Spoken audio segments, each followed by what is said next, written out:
हम किसी की नीति के साथ नहीं जाते हैं, लेकिन अपनी नीतियों पर अडिग हैं। हमारी नीतियां तय हैं, हमारी नीतियों को स्वीकारो, उस नीतियों के साथ चलो, आगे भी चलो, तो कोई हमें किसी के साथ एतराज़ नहीं। हमारे दल में केवल एक ही बात चल रही है कि हमारा जो अभियान चल रहा था सदस्यता अभियान का, अब उसको अंतिम स्वरूप दिया जाए। नमस्कार, आप देख रहे हैं बिहार वन न्यूज़ और मैं हूं आपके साथ पूजा शर्मा।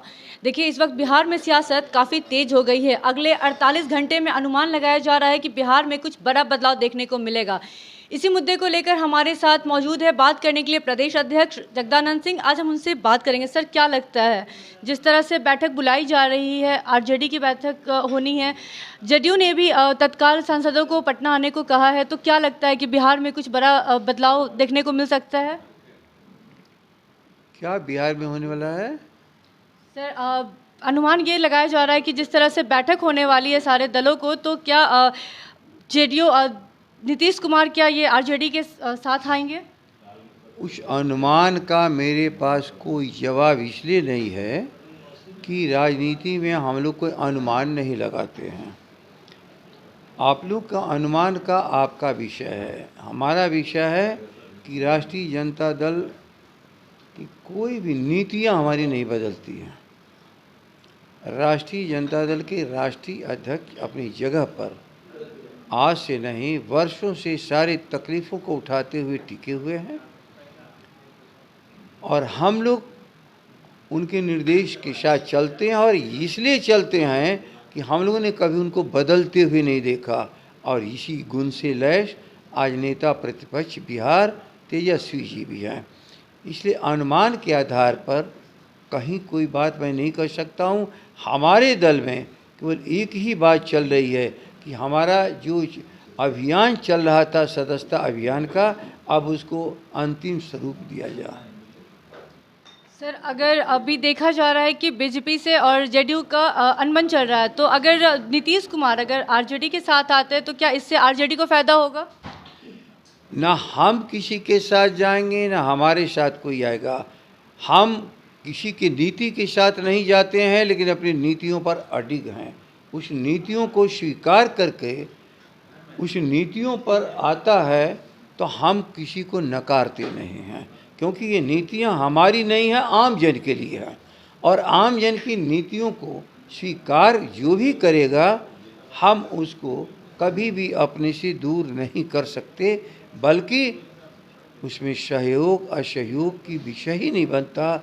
हमारी नीतियां तय हैं, हमारी नीतियों को स्वीकारो, उस नीतियों के साथ चलो, आगे भी चलो, तो कोई हमें किसी के साथ एतराज़ नहीं।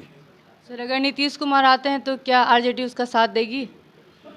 हम कांग्रेस के साथ हैं, हम माले के साथ हैं, हम सीपीआई के साथ हैं, हम सीपीएम के साथ हैं। हमने साथ छोड़ा उनका भी नहीं जिसको हम कहते हैं निषाद जी की पार्टी। हमने उनका भी साथ नहीं छोड़ा जिनको कहते हैं हम उनका भी साथ नहीं छोड़े जो उपेंद्र जी थे। हमने किसी का साथ नहीं छोड़ा, लेकिन आना जाना लोगों का काम है, बने रहते हैं। हम अपनी जगह पर हैं, जो आया स्वागत किया, लेकिन अपनी नीतियों में हमने बदलाव नहीं किया। हम उसके किसी नीतियों को और उसकी गलत आचरण को नहीं माना। और आज भी हमारी नीतियों पर कोई आवे तो हम उसे नकार नहीं सकते हैं। सर, जनता के लिए क्या कुछ करना? जनता के लिए जनता विश्वास करे। जो तेजस्वी जी ने 2020 के चुनाव में आप सबों के सामने कहा कि बेरोजगारी, पढ़ाई, सिंचाई, दवाई, आगे आप सबों को बढ़ने के लिए सारे अवसर के लिए मैं कदम उठाऊंगा, और जहां आपको तकलीफ़ें होंगी मैं उसकी सुनवाई करूंगा और तकलीफ़ों को दूर करने के लिए हर तरह की कार्रवाई करूंगा। वो हम उस वादे पर हैं और जनता ने हमें इस वादे को, हमारे वादे को स्वीकार किया था। दुर्भाग्य से गंदी राजनीति ने उस जनादेश को नुकसान पहुंचा दिया। तो हम जनता के आदेश और जनता के निर्देश पर हम लगातार खड़े हैं और कल ये जो हमारा बीता है 8 अगस्त, वो क्रांतिकारी जो कारवां इस बिहार की धरती पर केवल पटना में नहीं, बिहार के हर हिस्से में निकला, वो 74 के आंदोलन की याद दिला रहा है। इसलिए 74 का आंदोलन के नेतृत्व करते थे लालू प्रसाद जी, और लोकनायक जयप्रकाश का आह्वान था। उसी मूर्ति के सामने फिर नेता प्रतिपक्ष ने कल शपथ लिया है कि हम उसमें आगे की चीज़ों को, जो आपकी संपूर्ण क्रांति, लोहिया की सप्त क्रांति की शेष कार्य हैं, हम उसको पूरा करेंगे। तो आपने साफ तौर पे सुना कि क्या कुछ कहना था प्रदेश अध्यक्ष जगदानंद सिंह का। ऐसे ही और खबरों के लिए हमारे साथ बने रहे बिहार वन न्यूज़ के साथ। शुक्रिया।